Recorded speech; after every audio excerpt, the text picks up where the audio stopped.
up, YouTube? It's your girl DeeDee. Welcome back to the channel. So I am back with another reaction video for you guys. Now this is a snippet from the Tamron Hall show. Shout out to Tamron Hall and Kendra G. So Kendra G, amongst other relationship gurus, were on the show for the Valentine's Day episode. And shout out to Kendra G. She's doing her thing. She's getting around. Shout out to her. But on this particular show, Kendra, of course, is, you know, talking about what she does and talking about her show. And in a low-key kind of way, there was some pushback from Tamron. And I just want to get y'all thoughts on it. I want to get what you think about this episode. I'm going to get my 2 cents, but I'm going to go ahead and play the clip, and I want to get y'all thoughts. So make sure you chime in the comments below. Comment, like, subscribe to the channel if you haven't already. Hit that notification bell to be notified when I upload new content. Let's go ahead and get into the video. Here we go. They don't know how to feel about this. I never knew, ladies, it was so complicated. Woo,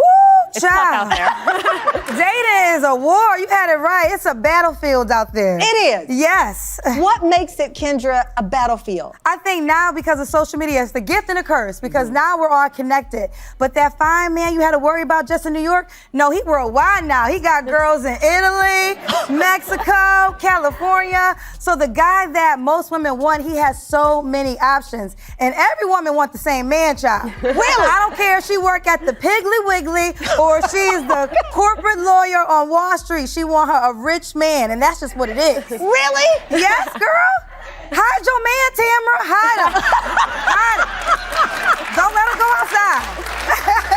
Now listen, this is in lockstep of what we talk about on YouTube, social media. It is what we see across the World Wide Web. It's what women are saying they want. They don't want to work. They don't want to go 50-50. They want a man to take care of all the bills. They want basically a rich man to come in and sweep them off their feet and give them this fairy tale love story. And this is what's being perpetuated over social media and pushed amongst the masses of women to make most women think that this is the type of man that they should look for. This is the man that they deserve. This is the man that they should have, no matter what their circumstances are, no matter how many baby daddies they have, no matter where they come from, what situation they're in. They all want the same man, the man with the money who's going to take care of them and give them a particular lifestyle. So because social media has made people think that this is what it's supposed to be, and women are the prize, and this is what you should expect in dating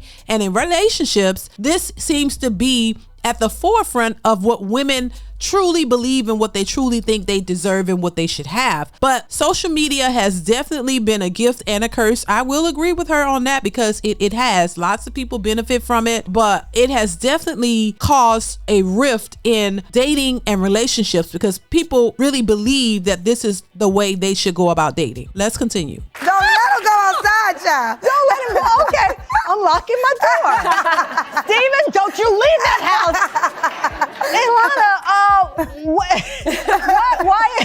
Why is it a battlefield? I think for 2 reasons. First of all, with dating apps, it seems like there are infinite options. So Yes. then when we're still single and not finding our person, it's Right. like, well, there's so many people out there. Why am I still alone? Yes. And then you open social media and you're inundated with seemingly happy couples, all these pictures, all these videos, and it reinforces that idea of, wow, it seems like everyone can find love except for me. There must be something wrong with me. And I think too, the options seem limitless until you put yourself out there and you realize, oh wow, it seems as if I have all these options based on social media. But when you actually put yourself out there to date and try to find the man of your dreams, as most women would put it, it doesn't yield the results that you think they do. And this is why, in my opinion, I think sometimes you have to go back to, you know, more practical ways of dating, more practical ideas of how to get a man or how to approach a man or how to approach a woman. We have to get back to practical ways of dating like we used to do in the old days, you know, have conversations with people, not on social media, but picking up the phone and having a conversation with the person on the phone. There's this superficial realm of dating has become a huge issue, and it's causing a divide between women and men, which is another thing that is causing a problem with people developing and creating healthy, stable relationships, because it's all a transaction. It's all about money. It's all about superficial things. And on top of that, social media has made people think that they have all these options when actuality or reality, they really don't. Let's continue. It's Valentine's Day. Yes, Yes, it is. I don't want to sour you on love. Yes. Because Love is a Battlefield was a song in the 80s. So it hasn't changed, but guess what? People find love. You found love I did. with your guy, Jake. Jake. How long you been together? We met 4 years ago this week. Yeah. And we got married this past June. You got this past June. I love it. Kendra, thousands and thousands of people call you. Yes. They want to be on the show. Yes. They want your advice, but you're single. That's right, girl, and loving it. Now, you know, I was in a relationship last year, but this is my single season, and I love it. And single does not mean lonely. Single means nobody can't claim me. Right. And I got a roster. If you want to join the team, where the camera at, Tamron? Hit me up. Now, you know, I like Kendra. Don't know her personally, but I like her, you know, her spunk. She has spunk. But I will say this, there is a difference, and I don't always want to point out the differences, but the differences are very obvious. You have this young lady here who does the same thing or something very similar to what Kendra does, but she dated her man, she said, for 4 years, and now she's a wife. She's married. Why is it when it comes to our women, a roster, that doesn't sound good for someone who, in my opinion, just my opinion, who has a dating show and is trying to give somewhat of advice to women, or trying to get women and men to come together and create healthy relationships. Saying you have a roster, to me, is a direct contradiction of what you're actually trying to do. This is why I say you have to be very cognizant and be mindful of what you're saying when you're out here and when you're in the public eye trying to create something that is going to bridge the gap between women and men and bring them together. Because if you're, you know, dating is important. If we're out here and we're saying in 2025, we're saying, hey, dating, it has pee in it. It's a cesspool. It's just horrible. Well, how do we give the tools and the lessons that would help women understand men better, and then the men understand women? As a woman who talks about relationships and trying to bridge that gap, I think we should have a better way of doing so, and also lead by your examples. This is why personally I think it's better, in my opinion, to get advice from people who are in the position that you want to be. Married individuals who are successfully married, who have stable marriages, who have been married for years, who have that experience so that they can maybe lend some of their experiences, the good, the bad, the ugly, to this generation of young women who may be misguided, or they don't really have the information or don't know what to do. You need people who have had the experience in a positive way to lend that to the young women coming up. Far too often, when we look around, we have so many dating coaches and so many people who are talking about relationships and dating and giving advice about what women should do, what men should do. But when you look at the individuals giving the advice, they don't have that administrative experience themselves. A lot of them are single. A lot of them have been in horrible relationships. A lot of them have never been married. A lot of them are still single. So you have to use that as part of the metric as to who you allow to give you advice. Because if you haven't been able to stay in a successful relationship, if you have not been able to secure a man or a marriage and actually understand what that is really about, and if you yourself have not come to the conclusion that maybe you have some things you have to work on as an individual, and that could be part of the reason why you're single, or whatever the case may be, it is going to be difficult in a sense to actually help people. Now, you can make money off of it. We see people make money and profit off of giving people horrible advice, you know, and these women eat it up. And even though their experiences don't yield any positive results based off of it, it's just, you know, something to pass the time. We see this happen all the time. But if you're really truly, if it's really about helping people for real and giving them the best advice possible, sometimes I think we need to reevaluate ourselves, reevaluate what we're saying, the message that we're putting out there. Is it really to help, or is it just for entertainment purposes and to profit off of? That's the question I would ask. Let's continue. On Instagram, Kendra G Media. We got space for one. We got space Because for I one. love that thing too, but just because you're not in a relationship doesn't mean you're not dating. No. And that can be your season where you're exploring yourself and what's on the landscape. Yes. Okay, so my team found 2025's most talked about dating trends and catchphrases. These ladies are going to break it down. I gave you some of them at the beginning of the show, so don't feel badly if you've never heard of them, because I had never heard of them either. And I didn't look them up because I want to know how you define them. Future proofing. Yes. Kendra. Oh, you gotta have a job. You have to have an ambition that's gonna go somewhere for sure. I wanna see W-2 forms. I wanna see success records. I wanna meet your mama. I wanna know where you live. Is it in your name? Is it? I need to see the lease, because sometimes Kendra, I'm not good enough to date. If I were, let me tell you, because we're talking about it from the female gaze to the male. I'm just talking in general.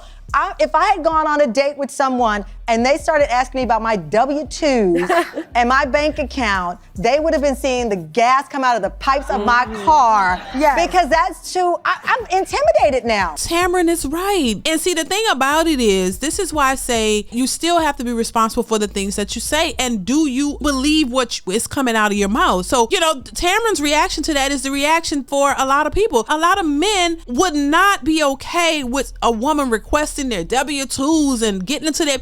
And most women would not be okay with that either. But they feel it's important to, to ask a man for this. It's almost like invading his privacy. If this is the dating scene for 2025, yeah, it is a hot mess. But who is correcting this mentality? We need more women to let other women know that this is not the way you go about dating. This is not what you should be looking for. Change your mentality. That is not it. But I think if you have women who partially agree with that, there's not going to be much pushback in that thinking. If you are the type of woman who agrees with that and think that that is what you should be doing, then you're not going to fully object to that behavior because you kind of low-key believe it yourself. And like I said, I love Kendra, but honestly, that's what I get from Kendra. I think Kendra is on the fence. Kendra is a successful woman, never been married, doesn't have any kids, but she has a platform and a space, and she's been very successful.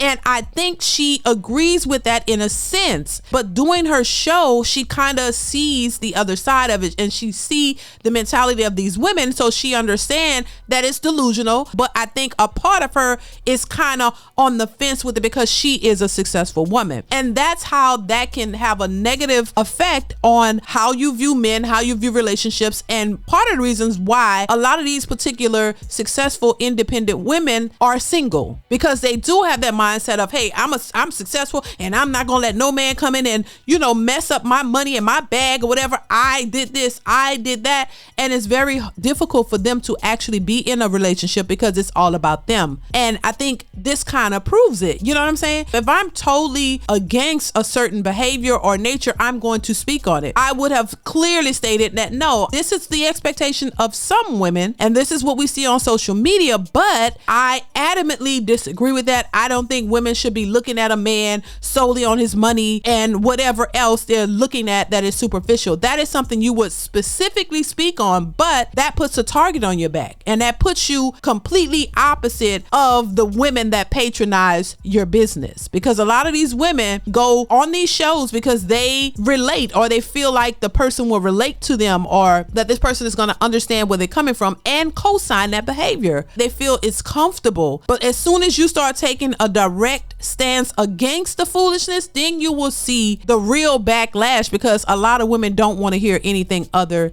than the superficial aspect of dating and men. But let's continue. Women are tired of wasting their time. I'm talking from the woman's perspective. Yeah. So they're like, I don't want to make you be already made. I don't got clay. I'm not magic. But guys don't want that either. They don't want to make us. Well, true, but the thing with guys... And they don't want a broke lady. I don't think men want a broke lady, but they also don't want a lady that's going to be too expensive. Wigs is $2,000. Lashes is $300. Okay, shoes is $1,000. Are you easing into high maintenance? Yes, well, I think that, yeah, that's real high. And you're owning, so 2025 people are owning the high maintenance? Well, women feel like this is what I do for myself, so a man has to be able to do the same or more. Why can't you keep doing it for yourself? I agree with you, Tamron. Oh, child, Tamron. Oh my God. This is why I said Tamron was low key opposing. I'm just saying. She's making good points. This is the thing I say all the time. If this is your choice, if this is what you want to do for yourself and you have the means to do it and you're able to do it, why does a man have to come in and take on your personal stuff that you want to do for yourself? Women are not coming in and taking care of man's haircuts and he gonna get that beard shaped up or whatever. They're not coming in and paying for that. Why is the expectation for a man to have to come in and take on your personal choices? That doesn't make any sense. And I'm glad Tamron asked the question. Now, Tamron is a successful woman and she has a husband, but you could clearly see that she doesn't think quite like the modern woman. And that is the difference between why a lot of these modern women don't have a man, can't keep one, and the ones who think outside of that are married. Hence, Tamron is married and the other lady on the show is married. And also there's another woman that comes on the show, a black lady, I don't recall her name, but she's also married with a family. You can see the distinction between the women who agree with this type of mentality versus the women who don't, because the women who don't agree with this usually have husbands and families. It's just what it is. Let's continue. But they're like, why if you here? If a man is here, why am I? But you're not here for my wigs. But they're feeling like this. Okay, I'm showing up for you. I'm giving you my energy. I am in your presence. You should pay for this. Now, I'm not saying I agree with wait a minute. This is getting spicy in here. But I'm with you, Tamron, because I got my own money. Don't back up now, Kendra. Listen, it's insane. It really is. You can tell Tamron does not agree with that rhetoric. And she's being nice about it because it's a show and you have to continue your show. And of course, Kendra said she doesn't agree with it, but I think in some sense she does. You know what I mean? If you've worked hard and you've accomplished something for yourself and you have your own money and you want to pay $3,000 for a wig and you want to pay $300 for lashes and you want to pay all this money for your upkeep, that is your responsibility, baby. That is not for a man to have to drop everything that he got going on and come in and say, oh, how much your wigs? How much of this? How much of that? And then come in and pay for it. No, if you have your own money, then you pay for that. Just like he's going to pay for his upkeep and the things that he wants to do. He's not expecting you to do it. Doesn't mean that he is not a provider and a protector. A provider is going to provide for you the things that are necessary. That doesn't mean he takes care of your wigs, your extracurricular things that you've been doing before you got with him. No, if that's your upkeep and what you've been doing and you got money, you continue to do that. This is where a lot of these successful independent boss chicks will be by themselves. That is part of that dynamic, in my opinion. I see too many of them. And a lot of them are complaining that they can't find a man. You could find a man, but you can't find a man who's willing to get on your program. That is just what it is. Bottom line, whether they want to accept it or call it what it is, that is just what it is. That's why they're going to be by themselves, and they can't force men to allow that. You can't force men who are just as successful as you are, even more. You can't force that man to follow your lead. And that's why that is going to be very difficult for those women to build a relationship and have a family with the man. That comes with it, in my opinion. There's nothing wrong with being a successful woman. But all I will always continue to say, as long as I can, is understand that whatever life you choose, whatever direction you choose to go, there are certain consequences associated with it. That's it. And women believe that they can have it all, but not in a way that you think. And I think that is what they're realizing, but a lot of them are still in denial and trying to force men to level up to their level so that they can be with them. But you got to understand, men who are leveling up are not choosing you. If you want a husband and family, then you have to prioritize a husband and family early on. If you want to be outside trying to get to the top and do your business, do that. But understand that's going to be your priority. So husband and family may be an issue. When women prioritize careers first, they usually forego husband and family because that is not their priority. This is why I say, if you want a husband and a family, you need to prioritize that early in your 20s. I always say you can have it all, but not all at the same time. So whatever is most important to you, pursue that. But understand there are certain consequences that come with those choices. That's all I'm saying. So listen, I want to know your thoughts in the comments below. Comment, like, subscribe to the channel if you haven't already. Chime in on what you thought of this video. I definitely want to hear what you have to say. And I will catch you in the next one. Bye.